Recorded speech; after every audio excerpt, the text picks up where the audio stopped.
Hello again. I dare say that viewers will have seen the artificially created excitement and fuss in the newspapers about the proposed flight to Rwanda from this country, which has been pencilled in for June 14th.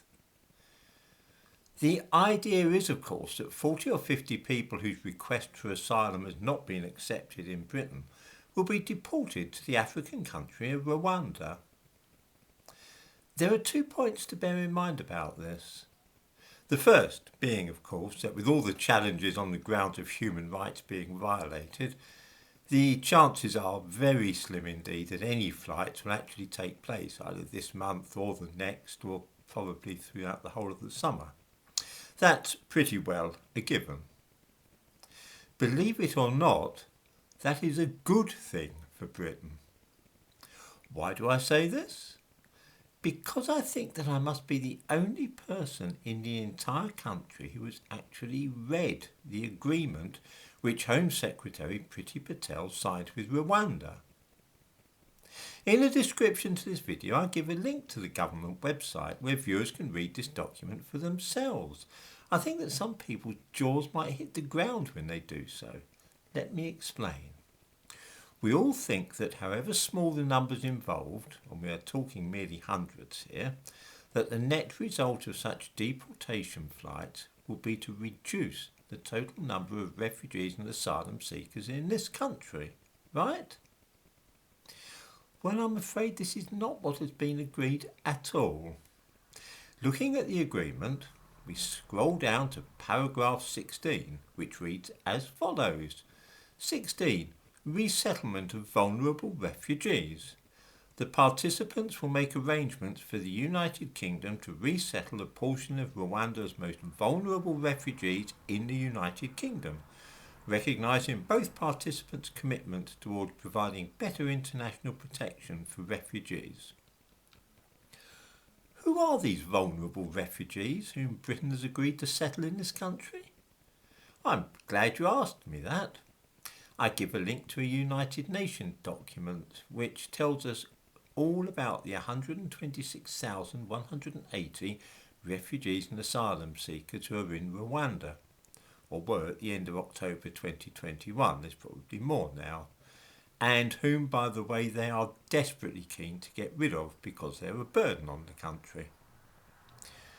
Who are the most vulnerable of these refugees? The ones that Britain has agreed to take in exchange for the asylum seekers they're hoping to fly to Rwanda? Again, the United Nations document to which I give a link helps us to understand.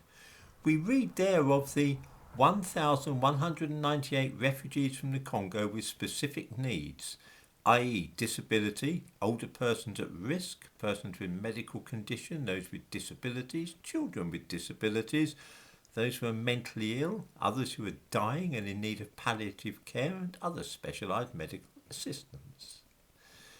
Britain has signed an agreement that for every asylum seeker we fly to Rwanda, we will bring back one of those vulnerable refugees to our country in exchange.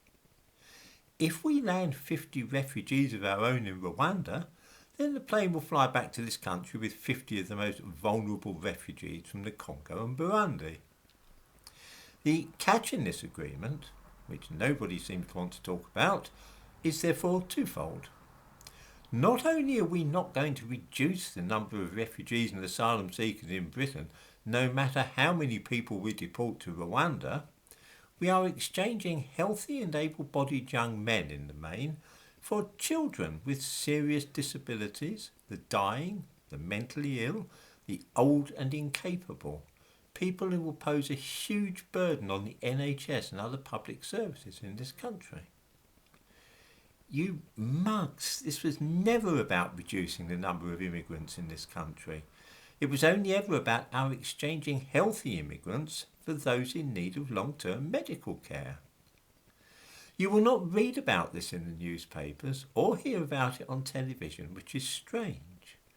Perhaps I'm the only ordinary person in Britain who has gone to the trouble of reading every word of the agreement signed with Rwanda.